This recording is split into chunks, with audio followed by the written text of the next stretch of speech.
Scrappers, what's up? It's your person, Izzy, checking in to say, hey, how are you? How's it going? What's new in life? What are you reading? What are you watching? What are you eating? Tell me all the things. You can tell me right now, or you can tell us in our fan Discord, which is available on the internet for perusal. Find it wherever Discords are. Anyway, we just wanted to say happy summer. I hope you're out there swimming, camping, barbecuing, canoeing, just generally avoiding all things winter and really getting into the summer of it all. One quick announcement, be on the lookout for a new McFib. We don't want to give away too many spoilers, but it's GM'd by someone who isn't Sam, and it involves a game that isn't Pathfinder or even Pathfinder 2E. I am personally pretty excited about this one, so be sure to keep an eye on your feeds in the next coming weeks, and we'll get stoked together. That is about all I have for you. Please enjoy the episode. We've been here for 160 some odd of them, so thank you so much for sticking along for the journey. We literally could not do this without you. You are the very best people to walk the face of the earth. Thank you. And now, your show. This is Pod Against the Machine.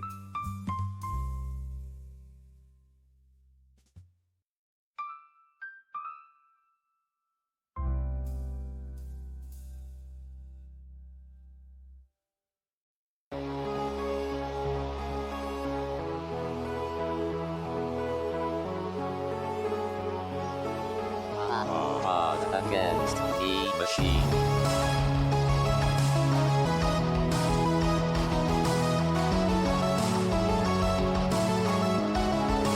Against the Machine.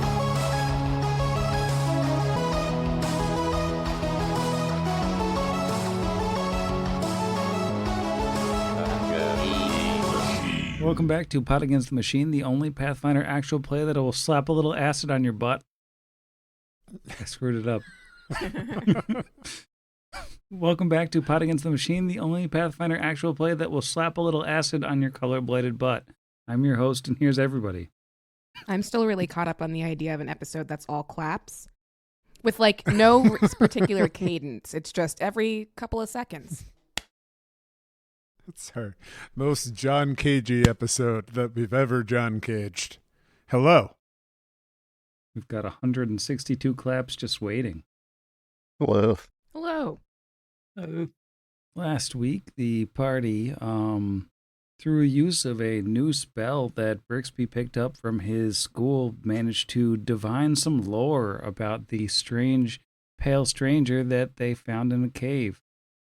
Turns out he was a highwayman who fled from both the love of his life and imprisonment all the way to Numeria, only to be hunted down and to die with his pursuer, both in this cave, with the love of his life also dying in a different cave in the same valley. What are the odds? After that, the party talked about possibly leaving the swamp, but most of the party just didn't feel like going yet.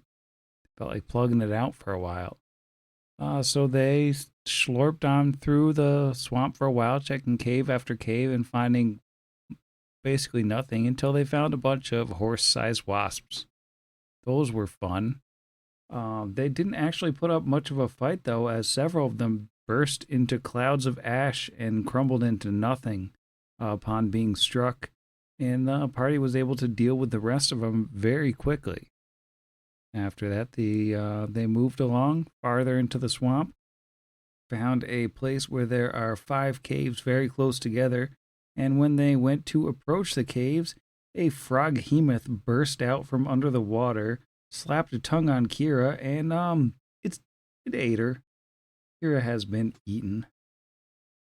So that's where we are now. We do have a little bit of leftover business from the previous episode, because unbeknownst to me, Izzy had typed in the chat 8 minutes before it happened, Kira's going to get swallowed and then Sam is going to go to bed.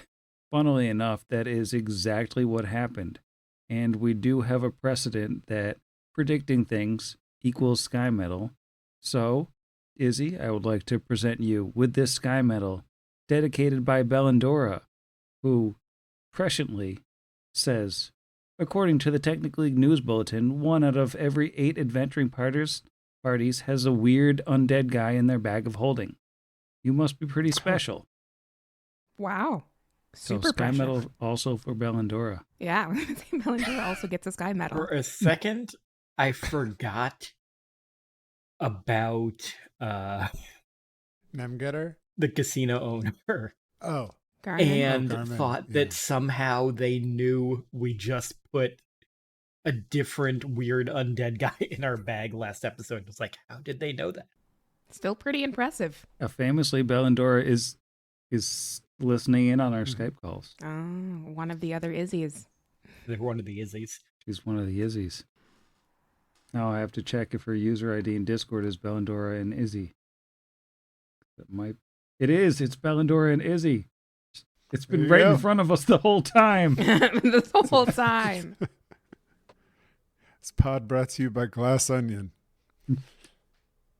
The other order of business to take care of is that Jeff pointed out, like basically as we were going off air, that combat maneuvers provoke attacks of opportunity, and Kira was swallowed while the Froghemoth was still within 10 feet of the deer large snake Levi. So Levi does get an attack of opportunity before the end of this Froghemoth's turn. All right, gonna roll this chonky boy, only void d20 from Dice Envy. But no, he's got a high AC. That's a 27. 27's not going to do it. All right. He tried, though. He wants to save Kira. Kira and Levi have a little bit of a friendship blossoming. So They are besties. At least he made one last attempt before she died. Well, But that is the end of the Froghemoth's turn, so Alwyn's up. Alwyn is actually going to move a little bit closer, but still kind of keeping the rock between me and that thing, just so everybody is at least 30 feet from me, and then he is going to cast haste to hit our whole group here. thank you. And that will be his turn. All right, and you know who's apprehensive about the current state of things? That would be Tarazi. Ooh, apprehensive maybe, but feeling real quick these days. Yeah, this thing's hard to hit, and he doesn't have the feats for ranged, so Tarazi will drop the orc horn bow, and as he moves towards this behemoth of a frog, he will draw out the null blade. And as he closes in on this behemoth of a frog, a jaw is going to come snapping at his face. That is a critical threat. Oh no. I don't need to ask if it hits you because it's a very high number. Okay. Now, to confirm, is only a 33. Yeah, hasted, we're looking at a 31. So close. Bad rolls. 39 damage on the bite. That's a bad roll. That's a bad crit. And that one on the grapple. You luck out there. Oh, he feels pretty free with his movement, so he wasn't concerned. Oh, yeah. That's true. He could get right up next to this thing. Instead of taking a swing, he's for the first time going to, as a standard action, denote this Froghemoth as his quarry. And that will be it for Tarazi. Levi can just take a 5-foot step in case this thing has its own reflexes combatly, and take a few bites. Yeah, that's a 33. 33 hits. That was a max 19 points of damage, Pretty good. and only a 28 on the attempt to grab. That will not grab this massive, slippery thing. Yeah, I know how hard it is to hit, and so the iteratives didn't want to waste the chance to try and grab it. For those of you wondering, like, didn't you say you took a 5-foot step? You can just delete the Angry Discord. No, it was strategic, even though I'm not Brixby. Yeah, that is the end of Snake Squad's turn. All right. Kira, you are literally in the belly of the beast. I'm going to stab it, Sam, or try to cut my way out with a Icy Burst dagger. All right. Now, I assume I just hit it because I'm inside of it. You do have to roll to penetrate the armor of its stomach, I guess. Seems sus. That's a 15 plus 22, 37? Yeah, that'll hit it. Great. Oh, shoot, and now I have to do the icy burst damage. Okay, 1d4 plus 16 plus, so 17 plus 20. 20 points total. Kira has cut her way out of the froghemoth Woohoo! and emerged in the swamp covered in frog gunk, and perhaps the grossest that she's ever felt. Certainly the grossest she's ever felt. She ate a goo tube one time.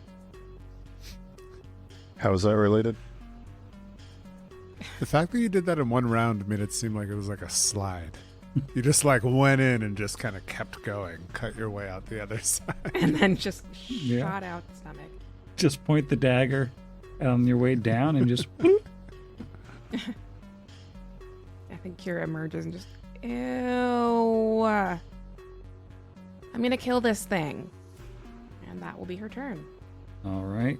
Beautiful Asuma is kind of blocked by a rock here, so she is going to take advantage of her haste and jog out past the snake for a clean shot.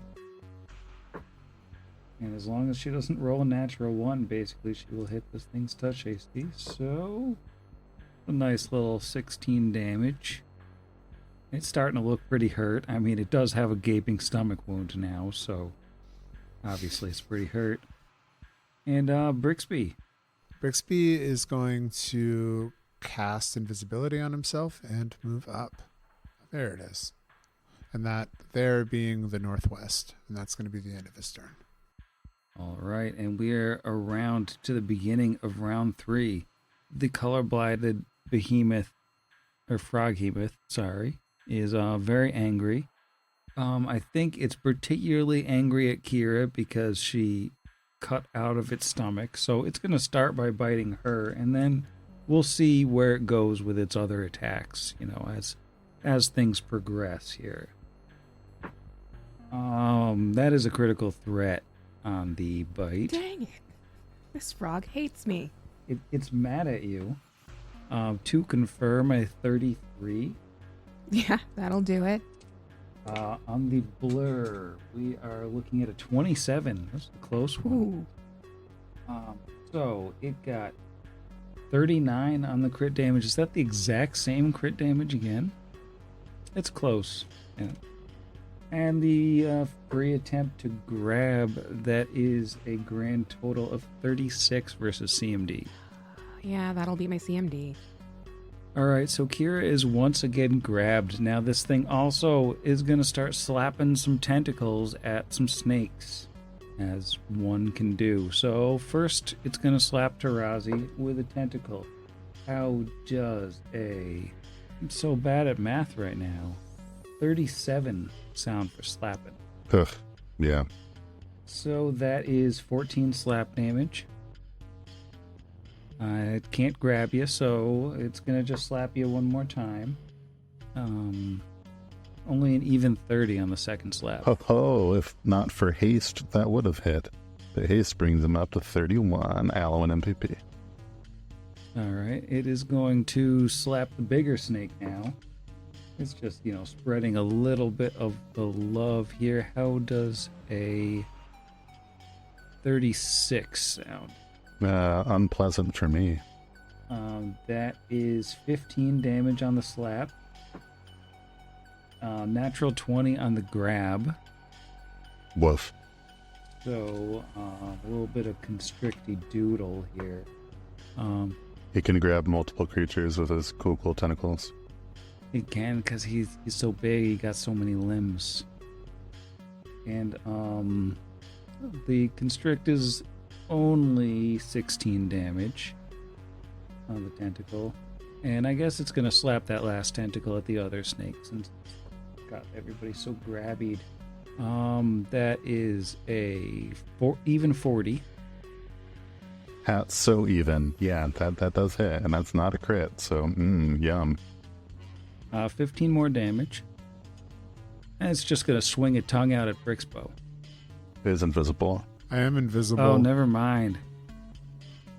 Guess it's going to swing a tongue out at Asuma then. And that is a cracked die. Yeah, that's a natural 20.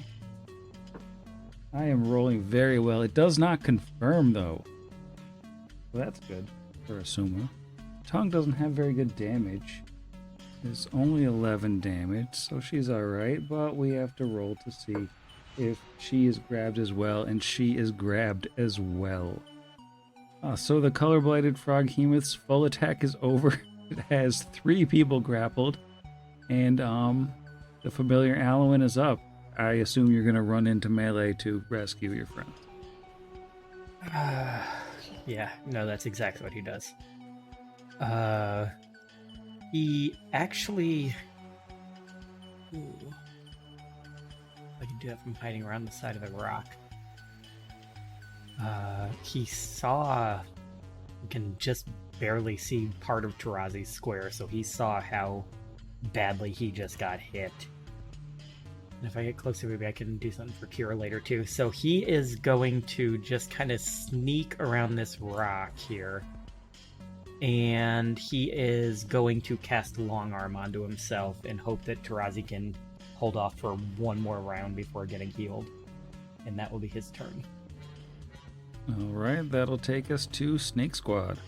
Alright, Tarazi will unleash a full attack, power attack, null blade strikes on his quarry, and just for good measure, why not swift action challenge it? So if this is his last round on Galarian, he's going to try and make it count.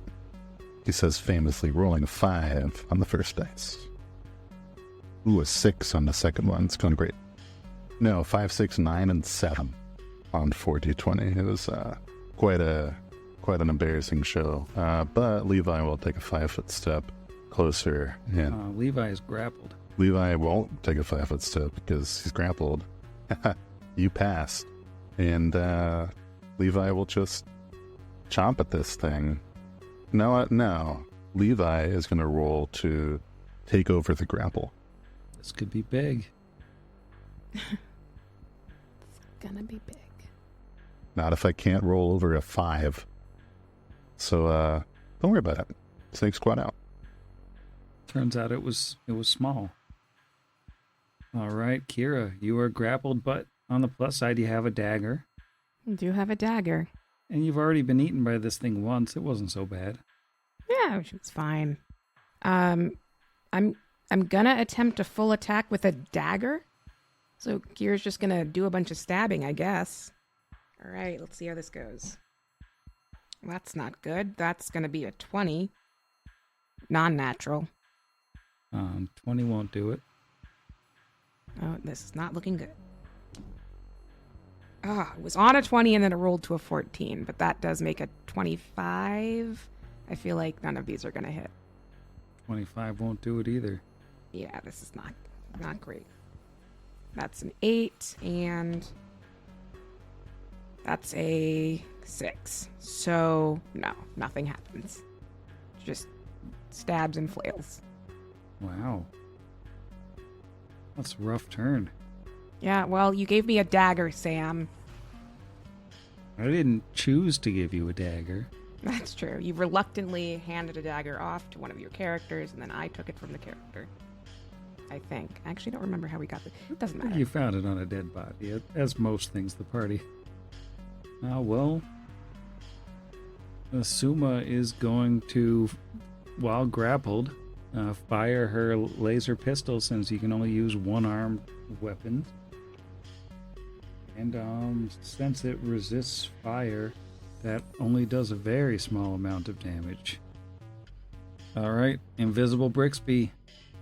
Is there anything that can be done? Yeah, so it is outside of the acid. I was just trying to not get Kira, but that's fine because I'm invisible. So I'm going to move 25 feet to the northwest And then despite its resistance to fire, Brixby is still going to pull out a shuriken, and a pinch of sulfur is going to cast Fiery Shuriken, and then is going to lob one at the Froghemoth. So this is versus touch. Extraordinarily good touch AC. I can imagine. All right, there we go. That's an 18. That will hit. Alrighty. So the fiery shuriken itself only does 1d8 points of fire damage. Should I even roll that? It cannot do enough to fire damage it, but I assume there's other damage involved here. Oh yeah, like at this level I have 66 sneak attack. That is only 18 points of damage. It's a lot better than nothing. All right, Brixby is now got the shurikens. He is visible because he only cast invisibility, not greater invisibility, and that is the end of his turn. All right, and that takes us to the top of round 4, where the color-blighted Froghemoth is faced with a terrible choice. As a standard action, you can only maintain one grapple, or you can eat a creature, but at the same time, it knows that if it eats Kira, who is the one who's in its mouth, then it's going to get AO'd by 2 people, or 2 snakes. But at the same time, they did just both miss a bunch, so I guess it's going to eat Kira. So I can say attack of opportunities from the Snake Squad. Come on, Snake Squad. All right, I'm going to start with Tarazi. Natural 1. That's not going to do it. It's okay. Levi's got this. Come on, Levi. Levi's got this. It's a 32. 32 will hit. Hey, I found it. There's so many numbers higher than 9. 15 points of damage, and now the grab attempt. We're back down to 5s again. Literally all 3 times I've tried to grab him, I've rolled a 5. Pretty sure. We play back the tape. I tried Kira. He's not grabbed, but he did a little bit of damage before. Did some damage. Hey, and nat 1 on the attempt to eat Kira. Kira has not been consumed. Because he's got a giant hole in his stomach. Ooh. He just drops her in and she falls back Yeah. out. He misgauges the teeth, probably from the snake biting the side of his neck, and it just doesn't work out. And the grapples have been dropped. There is an opportunity here. An opportunity for Alwyn to rush in, swinging his Morning Star, and save the day. Swinging his Morning Star. Instead, Alwyn just reaches over with his creepily long arm and pats Tarazi on the back and gives him 25 points of healing. And that will be his turn. All right, and Snake Squad's back up again. Okay, seeing as how difficult this thing has proven to hit, for the first time Tarazi will not be power attacking, is wow, with my rolls I can't afford it. Of course, immediately it's a critical threat with a 42. All right, roll to confirm. Oh, no. I automatically confirm on my quarry. Oh, dang. Little less damage than I'd like, but that is because it's a aberration. That is 18, and then a shield bash coming your way, of course. Now, only a 27. Won't hit it. 18, still a pretty good chunk. It's looking mighty hurt. That is a 38. 38 hits. Poor, only 12 damage. 29, we're getting close. I don't know if that's high enough. 29 doesn't do it. All right, last one with that haste. It's another critical threat, which makes it, well, it was a 30, so that would have hit anyway, I think. 30 meets beats. All right. So that's 14 and then a shield bash attempt on my lowest BAB. All right, it's looking really rough at this point. And it rolled off the 16 onto a 6. So, no. But hey, I hit it 3 times. Yay. Now the ungrabbed Levi will 5-foot step up and take a few bites at it, cry him hopefully. No. We've tried though. Go Icy Burst Dagger. All right, Kira with the Icy Burst Dagger. This thing looks horribly, horribly wounded. All right. Kira's going to go in for some stabs. Hopefully rolling better than last time. Let's try a different dice. Let's try that. Ugh, that's a 21. Nope. Okay. No. Never mind. Yeah. 27 and 16. Okay. No stabs. Ow. Hate a dagger.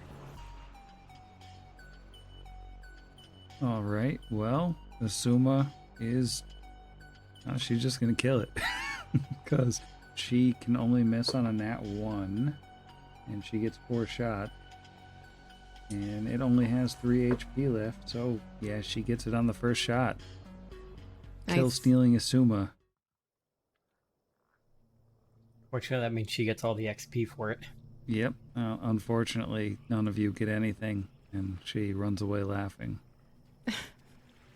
And the Froghemoth collapses into just like a pile of gross, horrible, weirdly shimmering flesh. I roll up and I press the digitate my friend Kira. I get all that frog goo off them with my magic cleaning spell. Thanks, Brix. Sorry, it looked gross. She'll, as Brixby is speaking, yeah, gonna go grab the chainsaw and just cradle it herself. That was gross. I didn't like it. I don't recommend it. Hard pass. So, if we replace your hand with a chainsaw, it is now a one-hand item, right? That's true. Oh, yeah. Do the Ash rules apply? That makes sense. Hail to the king, Kira. Who is Kira? King Kira. Yes. Shop smart. Shop ass smart. Right. Adequate amount of Evil Dead references. Speaking of dead, this thing's dead. I doubt it's carrying much on it. Is there anything else to be divined from examining its blighted corpse? And it seems like it had the same horrible affliction that the spider eaters had. Just being a much bigger, hardier thing was less dead than they were. So that thing wasn't as strong as those normally are. That's kind of terrifying. Oh, it certainly wasn't as charismatic. Yeah. Oh, is that the stat that it You had to misses? meet him before the thing. It's a rather regular charmer. Probably would have liked this thing before. Yeah. I think Kira will circle around to Alwyn wherever he went. Where did he go? Is he on the other side of the pole? That's what the snakes are doing. Oh yeah, Kira will get in line. Yeah, so we have both snakes, Kira and Azuma are all injured, correct? Peek behind the snake skin. Before that heal, Tarazi was at 4. Oh, wow. Yeah, I knew he was real bad. All you would have needed to do was hit him for 18 and he'd have been permanently dead. Dang. Kira is down 95, so as the adventure continues, Alwyn is going to be healing everybody in the background. Maybe we should poke around this cave a bit. Safely. Okay. I'll wait on the cave poking just till I've got a little bit more vitality. I just assumed it was happening in the background. Sorry, I'm not trying to push us forward. We can pause for healing. Let's do it now. Yeah, assume that he's walking along behind us, casting healing on everybody as we're exploring. Alwyn's just painstakingly healing everyone. Every 6 seconds, everybody's healing up some. Every 6 seconds, you feel a little bit better. Well, that's what Drowsy was trying to say. Is he was going to wait and not start exploring until he got at least like another boop. Like he's brave and all, but he got real close to death. Froghemoths are not a game. So it looks like there's a lot of little crevices off of this cave. Like this one. Down here in the southwest. This one looks as good as any, I suppose. It looks a little spidery for my taste, but I'm sure they're all eaten now. It's a pretty spidery place. Oh yeah, the spider eaters. Might be as spider-free as humanly possible. I like the idea of Asuma saying humanly possible as a non-human character. It's a turn of phrase I picked up on the divinity. So do I see anything down in this cave if I take a peek with a little, I don't know, cavelet? You see thick, dusty spider webs, some delicate and gossamer, and others as thick as your thumb. And it looks like the cave kind of turns. It hangs a right a little ways in. Does anyone have any opposition to utilizing an intern at this juncture? Yeah, let's bring Cleary back out. Send out Cleary. Oh, Cleary! Brixby is going to summon intern. Or Cleary. Once again, subjected to unknown horrors. But they get a lunch stipend. Ugh, which we think we said was half a goo tube. Bummer. Brixby summons the unseen intern back from the dead once more. Unseen in so many ways. What are Cleary's orders?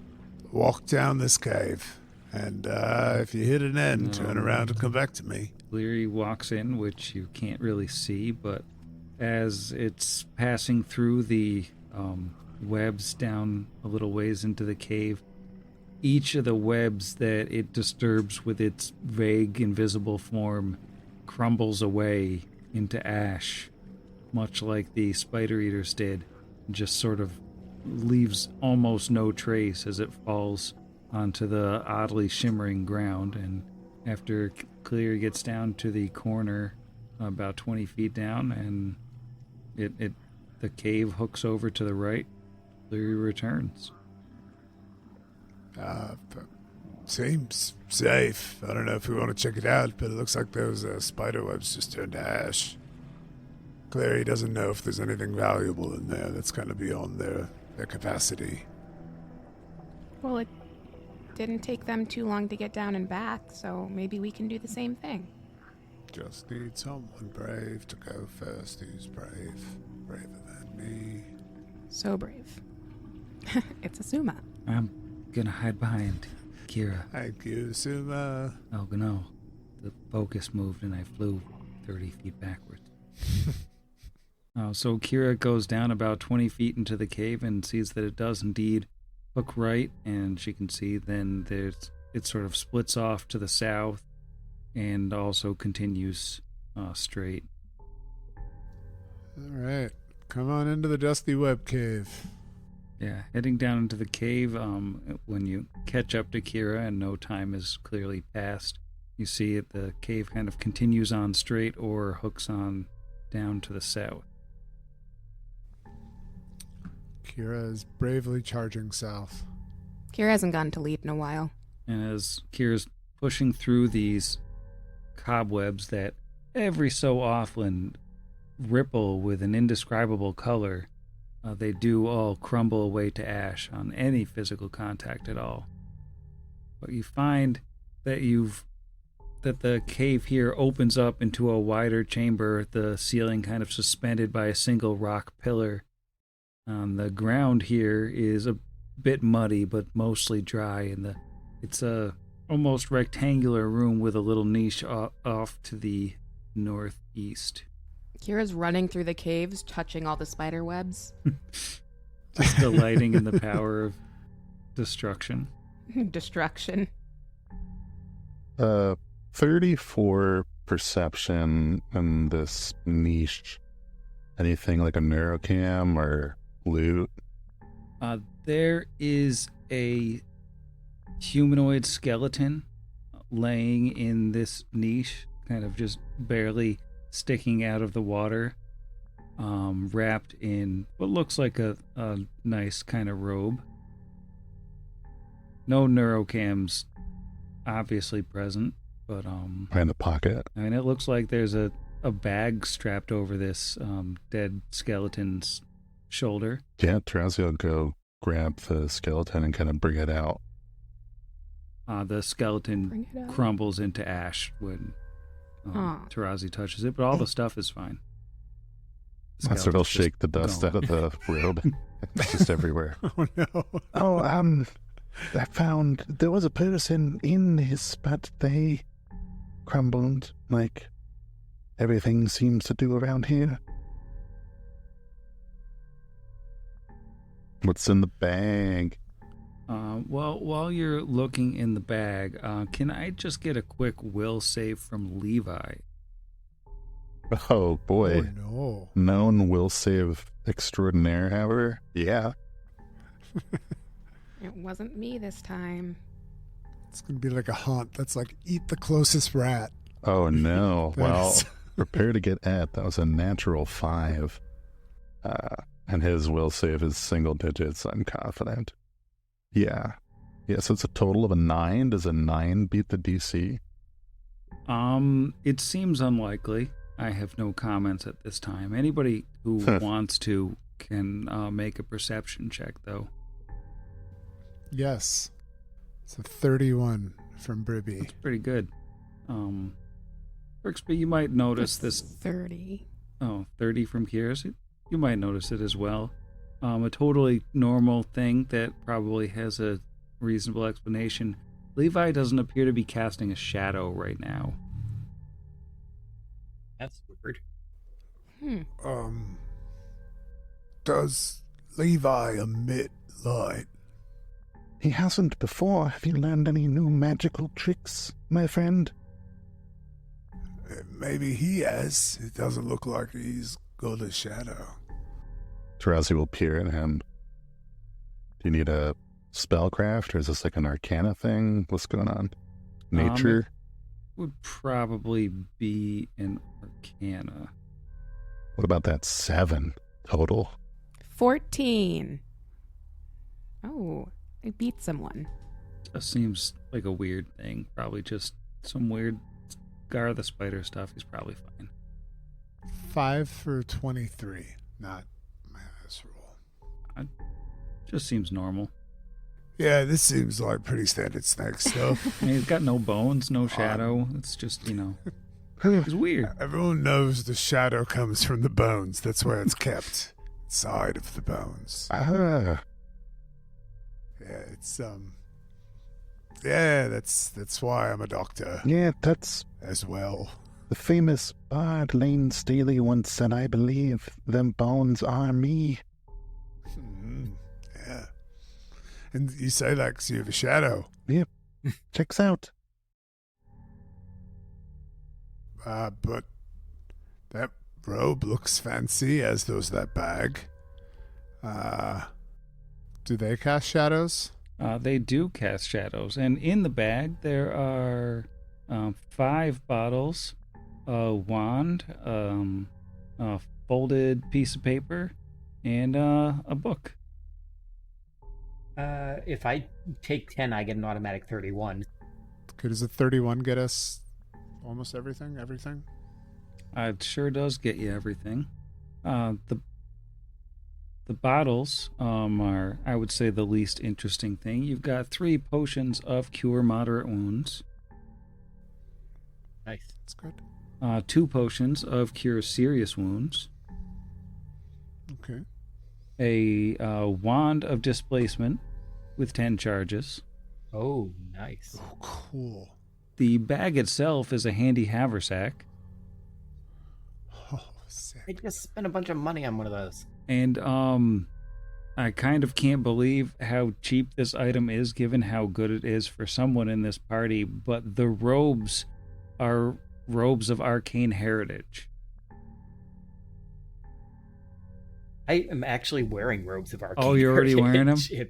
I was gonna say this is That was huge a for decent Halloween. chunk This of is my huge. starting thing.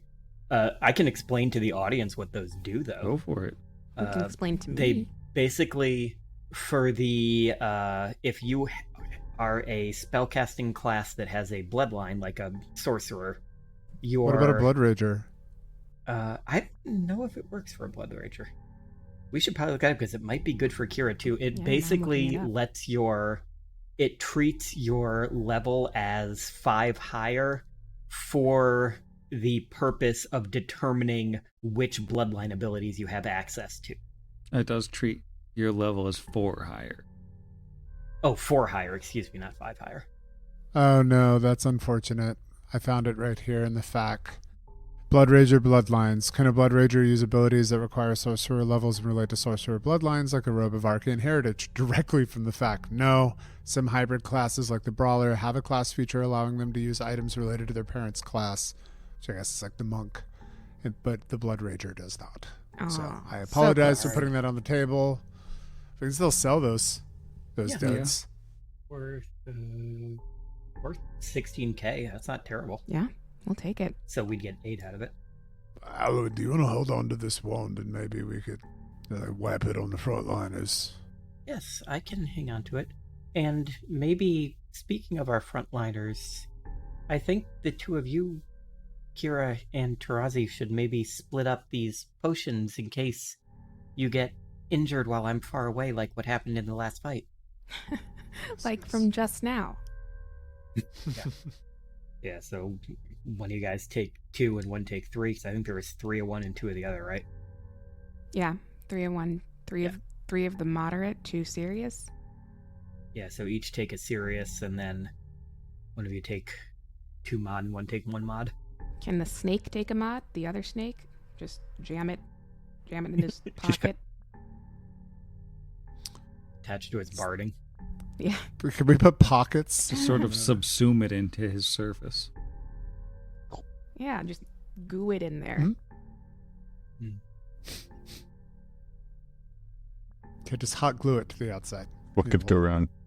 If you put along the side of your mouth like a headset mic, and you could just turn and be like, "Oh," if you want to. Or one of those little And beer like a hats. camelback. Yes, a beer hat. We all need beer hats. Yeah, or a beer hat. Yes. I think, does he canonically have a, did we ever get Levi a Texas League hat? Does he? Wondering. I was gonna say, because if he does, we could just say that's a beer hat now with a potion attached. Well, that is very unfortunate. I'm not casting legend lore on that person's dust. I'm sure their story was equally compelling. And the folded up paper and the book are not magic. They appear to just be mundane items. Oh, yeah. Oh yeah, I forgot about those. But is there anything interesting written in them? What are they? Well, the folded up piece of paper appears to be a map of northern Avestan, labeled alien infestation sites. Notably, the Scar of the Spider appears to be circled, as does the Silver Mount, and a place a little over 100 miles to the east of Starfall, and then the city of Chesed, which is like 80 miles north of Scrapwall. Is it like a Garrett product? Yeah, is this like, are we gonna do a Brian later and have somebody die in this cave? It's like a tourist trap. It's like the guide to like aliens across Numeria, and it's just go into a cave, get eaten by a spider. Maybe. What about the book? But if you look at the book, it appears to be the journal of this person. Looks like, Oh, there we go. That'll tell us who they are. yeah, the person, his name was Benevis Viscenti, was apparently a scholar from the Ustalavic city of Thrushmore, who was interested in the nature of alien life and was exploring Numeria in order to find answers and satisfy his intellectual curiosity. It seems that he satisfied it by dying in the cave. Also of note, he was just an awful writer. And it's just like, really hard to read and painfully boring at the same time. If you know the type, it's just really. I mean, he was may have been a smart guy, may have been passionate in his scholarly pursuits, but guy should have taken a writing class. He's no Sam, am I right? Yeah. Well, hard read. Wields a semicolon like a cudgel, but it looks like he was interested in a similar intellectual pursuit to us. Without any of the reasonable vendetta against the Texas League. Why am I following? Because you're best friends. I know, I'm just so inspired by Tarazi's brave snakedom. I was gonna say, Brixie's running up ahead to be frontliner. Yep. Classic Bricks. Melee monster. Level 12. Barbarian dip. Well, looks like you're headed west through the long, thin cave that's kind of along all the other caves, or south of the other caves, but heading in the westerly direction. This one kind of shimmies and turns its way west and north, leading up eventually into a wider open space. Takes a little while to get there. Would you say there's room to make a big mistake? There might just be. Oh no. And when you finally emerge from this cave, you sort of see that, like, back the way you came is the interconnected, or back over to the east is the sort of interconnected set of caves that lead here, like all the different cracks and fissures in the wall kind of split up and come together again. And you see the cave does continue over further to the west, but the room that you're in now is a large domed chamber where several passageways come together. A few rock columns support a ceiling nearly 20 feet overhead, but the strangest feature of this cave is a large oval patch of dusty gray gravel that shines with an indescribable color. At the center of this shallow gravel bed in the middle of the room is a 10-foot diameter hole that descends into darkness. What's the shiny gravel knowledge roll? Is that nature because it's gravel? You'd think it would be nature. Is it Arcana? Because I have that one. I think Dungeoneering might be. Ooh. 19 total. I've Dungeoneer one or two. 16 on the die. I got 21. I got a 28. It definitely appears to be the same kind of effect as what was affecting the spider eaters in the Froghemoth. It's like the whole area is suffused with this strange energy, and it's almost palpable in the air here. There's just like a hanging, like, chiaroscuro of malignancy in the air. Nice use of the word. Boy, I love it. It's really hard to place, like, you looking at this stuff, like, you can't even, like, you wrap your head around what you're seeing. Like, your eyes don't even, they can't fix on what the color even is of this stuff. Don't like that. Mm-hmm. Noticeably everyone moving back and away. And I think we decided we're done looking at that and we're going to go explore further. Like, okay. Yeah, I think we're gonna keep looking, and then the whole palpable thing. That seems like a good idea to me. Yeah, let's stay the heck away from whatever's in there. We're going to leave this for Nick Cage's adventuring group when they come by later. That hole, though, was the perfect place to hide an Orange Julius. We'll have to check it out. Inevitably, we will, but it's good to know that,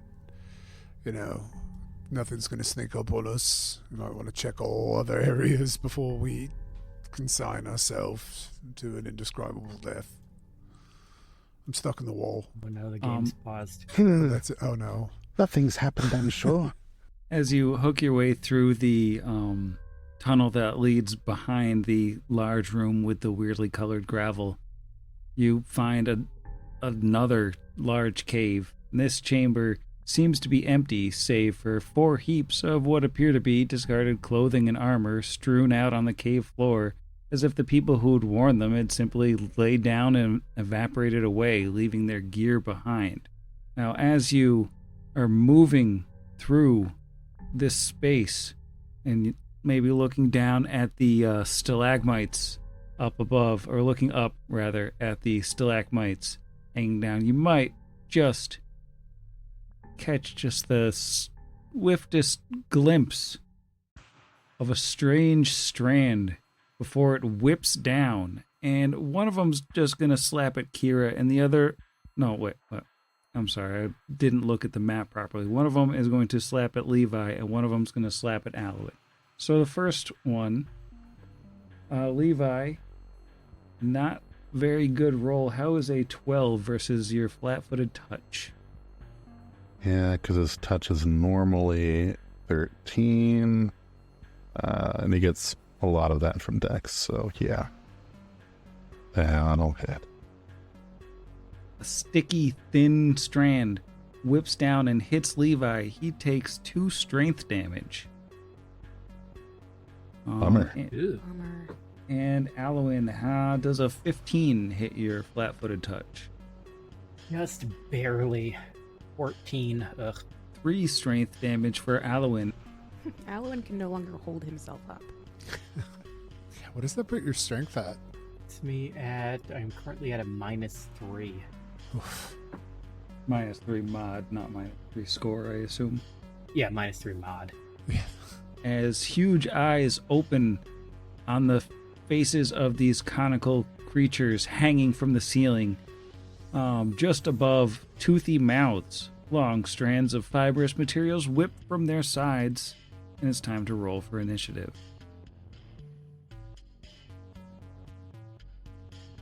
Imaginative Kira, do you imagine a good initiative roll? I imagine a 25, Sam. That's pretty snazzy. How about Snake Squad? Oh, I wish I could I can imagine a number that high, but I only have a total of an 11. Well, that's not very high at all. Does the strategic Brixby have a strategy for a good initiative? Yeah, it's roll of 15 for a 23. It's my best strategy. And is Alwyn familiar enough with his environs to have good initiative? That is a 16 on the die for a 23. All right, a lot of 23s. Yeah, and I have a +7, so I'm going behind Bricks. Okay, well, starting off, combat is Kira. Notably, these things are attached to a 20-foot high ceiling. They are about 10 feet long, so Kira needs to be able to reach 10 feet in the air in order to hit them from where she's standing. Okay, so Kira will once again, sadly, drop the chainsaw and pull out the Lucerne hammer. Is that the one with reach? God, I haven't used it in so long. Yes. Yeah, and it's Lucy. Oh, Lucy. She'll look back behind her. She'll look in front of her and see this thing drop down and smack at the snake boys, and then immediately behind her see Alwyn go, oh no! And try to smack the closer one with a hammer. Oh, also she's gonna rage. Just so upset about this. Do I need to move? I should move up a square if I need to hit it, right? Yeah. It's 10 feet up. Okay, so she's gonna take a 5-foot step forward. Can I full attack it? You can. Oh, so cool. Oh, a 19 on the first one. Can't remember if that's critical threat for the Lucerne hammer, but it's Probably 19. not. Okay. That's a 30 total, A 30 hits. right? No, that's a 40 total. My bad. 40 doesn't hit. too good. Yeah, thought so. Okay, that's one hit. Ooh, nat 20 on the second one. Let's see to confirm. Well, that is a critical threat. Ah, that's a second 20. I swear I can only roll 20s and 2s. So now it's going to be a 1. 20 to confirm. So that's 3 hits. Oh, a hit and a crit, Ooh. right? A hit and a crit, yeah. So like 3. I'm I get you. for my own math, I'm thinking 3. Eventually got there. That's an 18 on the third. I don't think that hits. No, 18 won't do it. And a 17 on the last one, so that doesn't hit. So that's 3. I'm gonna roll this in the chat. So 3d12 plus 72. Oh, that's terrible. That's like nothing. It'll do. 93 points of either piercing or bludgeoning damage. Let's say piercing. That's so much damage. Yeah. Don't worry, Halloween. It's gonna be okay. Got it. All right, strategic Brixby. You just watched Kira hit a stalagmite with a hammer a bunch of times. It seemed to work. All right. Well, who am I to critique a good strategy that's working? But I'm going to roll a knowledge check before. Are these dungarees as well? They are indeed. Wow. That would be a 31. 31, nice. These are ropers. Classic monsters. Ropers are ambush hunters, capable of altering the coloration and shape of its body. A roper in hiding looks remarkably like a stalagmite of stone or ice, or in low ceiling chambers, a stone or icy pillar. In areas without such features to hide among, a roper can compress its body into a much more squat, boulder-like shape. The strands it extrudes are not flesh, but a thick, semi-liquid material, consistent with the MO of this podcast. Similar to partially melted wax, but with the strength of an iron chain and the ability to numb flesh and sap strength. You said you had a 30. That is going to be 2 questions. All right. Well, it was a 31. If that puts me into the 3. No. I doubt it. Okay, that's fair. Defenses to start. Defenses, it is immune to electricity. It resists cold and has spell resistance. Ooh. Hate that for me. Anybody interested in anything besides, do we want the special attacks? I think we have a good idea of what those attacks are, but they might have other ones. Should we do weaknesses maybe if it's got any? That's always a real gamble. You know what I mean? I don't know. Yeah. What are people thinking? Weaknesses or attacks? You know, let's do attacks in case it's got something scary, because there's literally one standing on me. That's fair. Okay, we'll Attack sounds good. For attacks, it can bite up to 10 feet away. It also has strand attacks, which we saw, and I should learn to read my monsters ahead of time a little bit better. I skipped a fortitude save for Levi and Alwyn to prevent that strength damage. So if you want to roll that now. Oh. That's my highest. That is a 21, though, which probably is not enough. Nope. Whoa. It's such a high fort save. Dirty 20 for the snake. All right, so no harm, no foul. And by that I mean still strength harm. Harm and foul, yeah. Still harm and foul. So yeah, their special attacks are the strands, mostly that they can also use to pull people if they get them on you. Hate that. Okay, so good knowledge. Brixie's going to pull out another shuriken, and he, as part of that action, I got to count again, but I'm pretty sure I have 5 floating in front of me. But I'm only launching 1 anyway, so I'm going to launch 1 at the roper in front of me. So that is going to be a touch attack, and I do have haste off. Cool. That is a 9 on the die for a 19 versus touch. Okay, does spell resistance apply on the fire shuriken? Oh, yeah, I'm sure they do. Let me see. I got SR on that. No, yep. Spell resistance, yes. Let's roll. Let me go to my magic wizard tab. Yeah, I took. I have greater spell penetration. Spell resistance is like AC, but for magic, right? Yeah. Yep, basically. So it's Yeah. a 22 with a 6 off the die. 22 is not going to do it. All right, that shuriken fizzles, but I still have rolling shurikens in front of me, so whole spell isn't gone, I guess. That's gonna be my turn. I mean, I rolled pretty low on that one, to be fair, but anyway, okay, that's it. All right, Alwyn, you just got slapped. Okay. Yes, he did. He is going to full withdraw away from this thing and hope that it does not have 10 feet of scariness. And just kind of get about 15 feet away behind Kira.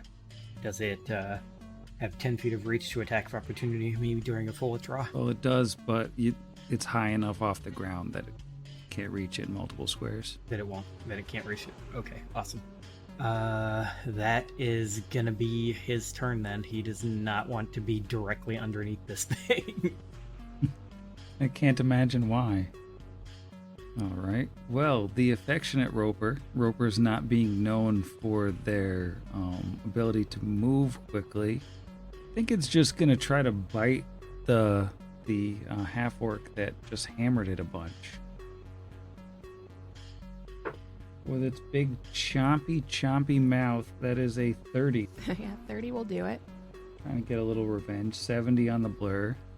I don't have enough D8s out, so I'm gonna use Foundry to roll. How exciting. That is 34 bludgeoning, piercing, and slashing damage on the big old chomp, but it just gets the 1. That's a free bit of knowledge for you. And Levi and Tarazi are up. All right. You said this thing is up in the air by like 10 feet. Yeah. All right. We're going to attempt a quick mount. It's a ride check, DC 20, to be able to leap onto Levi's goop as a free action. All right. That succeeds, 25. So, yeah, he mounts and is then, I guess, gonna spend some movement to climb farther up his snake. I think that's the only thing that kind of makes sense to me. Scoot up onto Levi's head. You just like scooch up exactly so that he can take a single swing on the null blade. He's basically on the kid on the shoulders of the parent. I can't see. Let's take a null blade hit. Power attack is back on. Don't worry, it was an nat 1. And then Levi is going to take a couple chomps. Or looking at a 25 on the first one. Nope. Yeah, then don't worry about the second. But Tarazi's really tall now, so yay. All right. Well, that'll bring us to Asuma. She's going to take a 5-foot step so she's not behind a rock. I assume that Brixby shared the resistance to cold, so she will shoot the laser pistol. And she will hit 12 damage, but interestingly, on this affectionate roper, that does more than expected. And she's going to do it again. Hit again. 12 more damage, once again doing more than expected. Another shot, another hit. Better damage. And I'm bad at math. And the last shot on the worst Bab is going to miss, even though its touch AC is very bad. Which brings us to the Chill Roper. The Chill Roper sees a snake on top of a snake. It's gonna bite a snake. Which one? I think it's gonna bite. I think it's gonna bite top snake. 28 to hit. I don't think does it. It does not. All right. Well, this is not touchy dudes, right? It's regular AC. Yeah, it's not touch chomps. Unless the ropers have laser teeth next time. Note to self. I know the Cybertrask does. All right, top of round 2. Kira. Gonna do the same thing. Go for a full attack with a hammer. That is a 15 plus 21. 36. 36 on the first one. That will hit. Why don't you give me damage on that one? Oh, okay. Ooh, not great. 2 plus 24, so 26. That's a dead roper. All right. Crumbles off the ceiling, falls to the ground. I will not full attack. I will stand here and thrust my hammer into the air in victory. You can still move if you want to. Oh, right, moving. Gosh. One day I'm going to learn this game so good, and it's only going to take the rest of this AP. I'm excited for book 7. Kira's going to come and join her snake friends. Hey, snake friends. Hey. Okay, that's my turn. All right, Brixby's up. Brixby also wants to chill with his snake friends, so he's going to move 30 feet to the northeast, and still has, I was wrong, I get 6 shuriken at this level, so I've already cast 1. He's going to shoot 1 out at the roper. He's also going to make this an impromptu sneak attack. So I'm going to roll to hit first, then spell resistance. Ooh, that's a 29. Nice. 29 will hit. Ready. This is where I would like a better roll this time.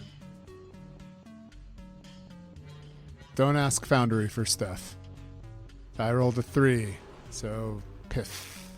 All right. And that is the end of my turn. All right, Alwyn. Okay. Alwyn is going to... First, he is going to move a little bit more towards this roper. And by this roper, I mean the top roper. The still living roper. Yeah, because the one that I was going to use this on is dead. So instead, having seen these things do some not fun reactions with fire, he is going to use a spell he actually picked up at this level after seeing Brix use it all the time and having a lot of issue with every single thing in this book being immune to mind affecting, and cast a Scorching Ray. Yeah. Which I never use the spell, so let me see how many rays I get. So 1 for every 4 levels beyond 3rd. I'm level 11, so the 7, 8. So I get 3 rays. Those are each a separate thing, correct? Yep, they're all separate. Yep. One spell resistance roll, but all separate attack rolls. And my plus SR for versus SR is a plus 13, so let me roll that first. Ooh, I don't know if that's going to get it. That is a 12 on the die for a 25. Doesn't do it. Does that get it? Oh, yeah, so they fizzle out. They, like, fly out and just kind of smack up against it and don't do anything. All right, the spell resistance is causing issues. And that'll be his turn. Kind of shockingly high SR. And SR. Yeah. Levi and Tarazi, the Snake Squad. All right.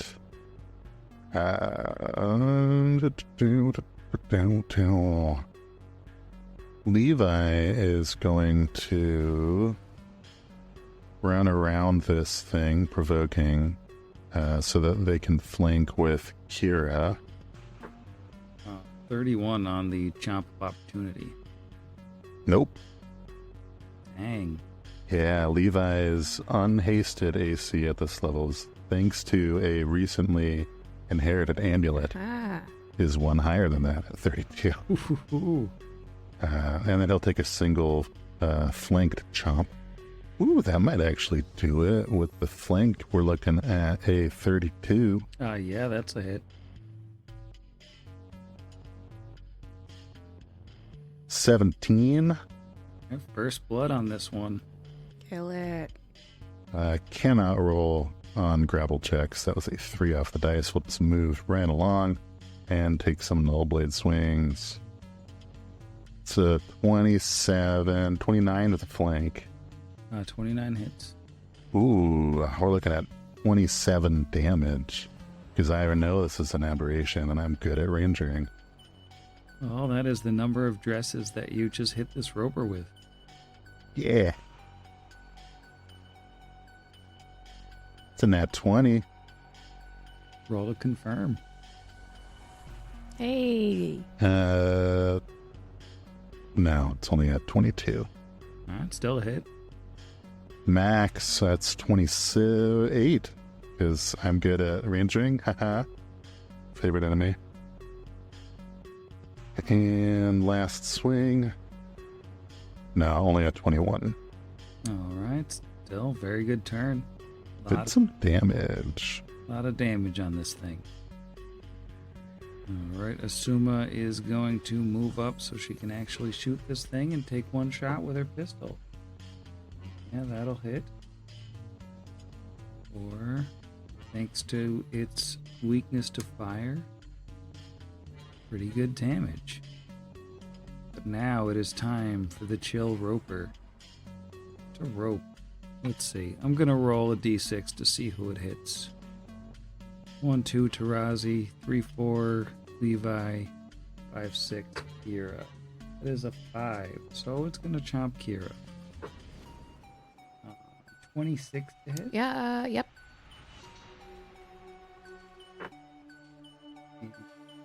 74 on the blur. Okay.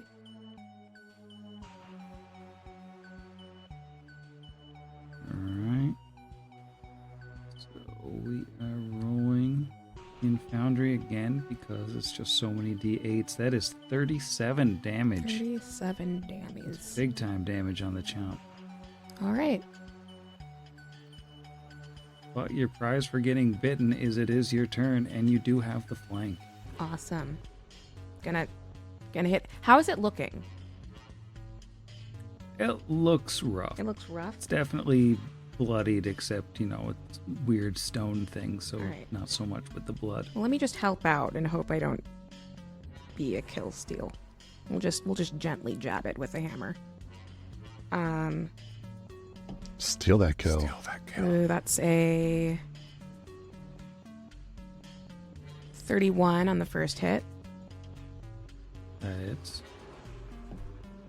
Ooh, not good. That's a 21 on the second hit. That will not hit. Yeah. 25 on the third. Nope. Okay. Does that count the flank? Oh, no, it doesn't. Then it does hit. Okay. And then flank is +2, right? 2. Great. And then a 27 on the fourth hit. That also hits. Great. AC 27. All right. Roll 3 d12 plus 72. There it is.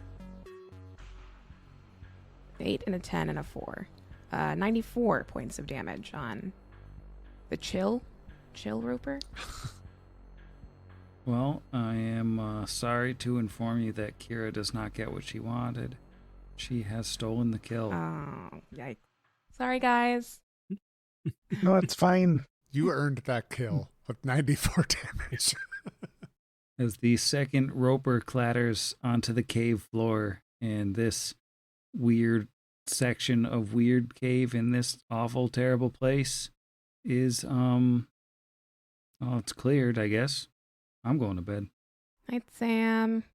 Good night, Sam. Good night, Ropey Sam. It's Sam Roper. Sam Roper. Good night, Colorado Sam.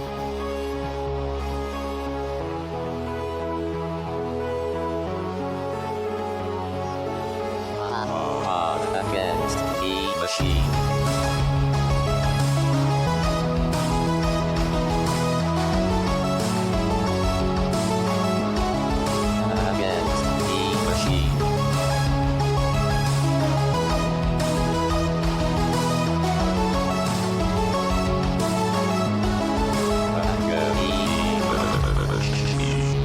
Against the Machine is property of Network Against the Machine LLC, all rights reserved. Pathfinder and the Iron Gods Adventure Path are property of Paizo Publishing.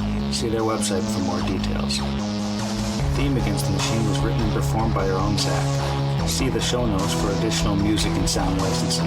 If you enjoyed the show, we encourage you to leave us a review.